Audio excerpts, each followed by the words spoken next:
नमस्कार। आज हम मेडिसिन की दुनिया की एक ऐसी ब्रांच को समझने जा रहे हैं जो हर इलाज, हर दवा के पीछे काम करती है।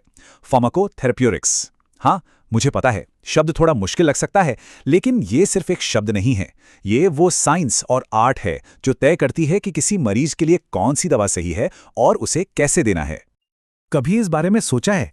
मार्केट में हजारों दवाइयां हैं, है ना? तो एक डॉक्टर ये फैसला कैसे लेता है कि किसी एक मरीज के लिए, उसकी खास बीमारी के लिए, इन हजारों में से कौन सी एक दवा सबसे बेस्ट होगी? इसी बड़े सवाल का जवाब आज हमें मिलेगा। और देखिए, इसका जवाब सिर्फ प्योर साइंस में नहीं है। ये असल में विज्ञान और कला का एक बहुत ही खूबसूरत बैलेंस है। साइंस हमें बताता है कि दवा शरीर में क्या करती है, पर कला ये सिखाती है कि उस नॉलेज को हर मरीज की अलग-अलग ज़रूरतों के हिसाब से कैसे इस्तेमाल करना है।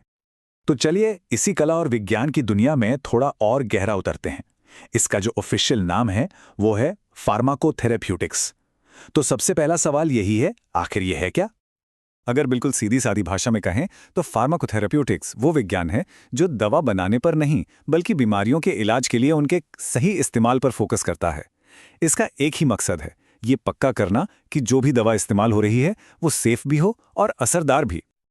और ये कोई आज का कॉन्सेप्ट नहीं है, ये हजारों सालों से चला आ रहा है। सोचिए, पुराने जमाने में जड़ी बूटियों के ज्ञान से लेकर हिपोक्रेट्स के समय की ऑब्जर्वेशन बेस्ड मेडिसिन, फिर 20वीं सदी में एंटीबायोटिक्स का आना और आज की जीन थेरेपी, ये सब सही इलाज खोजने की ही एक लंबी कहानी है। अच्छा, तो अगला सवाल ये है कि इस नॉलेज का इस्तेमाल होता कहाँ-कहाँ है? और यकीन मानिए, इसका दायरा हमारी सोच से कहीं ज्यादा बड़ा है। सबसे पहले और सबसे जरूरी, मरीजों की देखभाल में। हॉस्पिटल के फार्मासिस्ट से लेकर हमारे पड़ोस के मेडिकल स्टोर वाले तक, हर कोई इसी साइंस के उसूलों पर काम करता है। सही दवा चुनने से लेकर मरीजों को ये समझाने तक कि दवा कैसे लेनी है, हर कदम पर इसकी जरूरत पड़ती है। लेकिन कहानी सिर्फ मरीजों तक ही नहीं है। पर्दे के पीछे भी इसका बहुत बड़ा रोल है, जैसे नई दवाओं को बनाने में, उनके क्लिनिकल ट्रायल्स में, दवा के मार्केट में आने के बाद उसकी सेफ्टी पर नज़र रखने में, जिसे फार्माकोविजिलेंस कहते हैं, और यहाँ तक कि ये तय करने में कि कोई दवा अपनी कीमत के हिसाब से कितनी फायदेमंद है। तो अब तक हम जान गए कि ये क्या है और कहाँ इस्तेमाल होता है। पर अब सबसे जरूरी सवाल आता है, सही इलाज के नियम क्या हैं? और यहीं पर एक बहुत जरूरी टर्म आता है, दवाओं का तर्कसंगत उपयोग या रैशनल यूज ऑफ मेडिसिन। देखिए, वर्ल्ड हेल्थ ऑर्गेनाइजेशन ने इसे बहुत अच्छे से समझाया है। उन्होंने कहा कि तर्कसंगत उपयोग के लिए 4 चीजें जरूरी हैं: सही दवा, सही डोज, सही समय तक और सबसे कम कीमत पर। जब ये चारों बातें पूरी होती हैं, तभी इलाज सही मायने में तर्कसंगत होता है। यहाँ पे तर्कसंगत और अतर्कसंगत उपयोग का फर्क एकदम साफ हो जाता है। एक तरफ है सोच समझकर जरूरत के हिसाब से दिया गया इलाज, और दूसरी तरफ हैं वो आम गलतियां जो हम अक्सर देखते हैं, जैसे वायरल इन्फेक्शन के लिए एंटीबायोटिक लेना, बिना जरूरत के इंजेक्शन लगवाना, या एक साथ बहुत सारी दवाएं लेना, जिसे पॉलीफार्मेसी कहते हैं। और ये कोई छोटी मोटी समस्या नहीं है। WHO का ये आंकड़ा सच में चौंकाने वाला है। दुनिया भर में 50% से ज्यादा दवाएं, मतलब आधी से ज्यादा, गलत तरीके से इस्तेमाल होती हैं। ये ना सिर्फ पैसों की बर्बादी है, बल्कि सेहत के लिए भी एक बहुत बड़ा खतरा है। तो जाहिर है प्रॉब्लम तो बहुत बड़ी है। अब सवाल ये है कि इस अतर्कसंगत इस्तेमाल को रोकने और सही इलाज को बढ़ावा देने के लिए हमारे पास टूल्स क्या हैं? हम करते क्या हैं? इसका सबसे पावरफुल टूल है एविडेंस बेस्ड मेडिसिन, यानी EBM।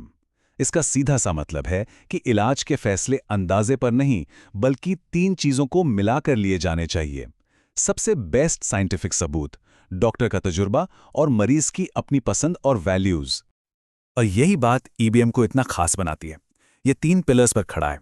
एक तरफ है लेटेस्ट साइंटिफिक रिसर्च, दूसरा है डॉक्टर की अपनी क्लिनिकल एक्सपर्टीज, उसका अनुभव, और तीसरा जो बहुत जरूरी है वो है मरीज की अपनी वैल्यूज और प्राथमिकताएं। इन तीनों के बीच में सही बैलेंस बनाना ही एक कामयाब इलाज की कुंजी है।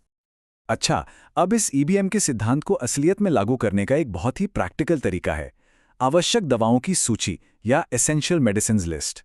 ये उन दवाओं की एक लिस्ट होती है जो किसी भी देश की ज्यादातर आबादी की हेल्थ की जरूरतों को पूरा करने के लिए सबसे जरूरी मानी जाती हैं।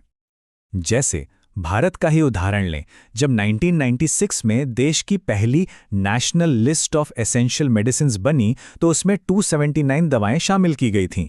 ये दिखाता है कि कैसे हजारों दवाओं के समुंदर में से कुछ सबसे ज़रूरी दवाओं पर फोकस किया जा सकता है।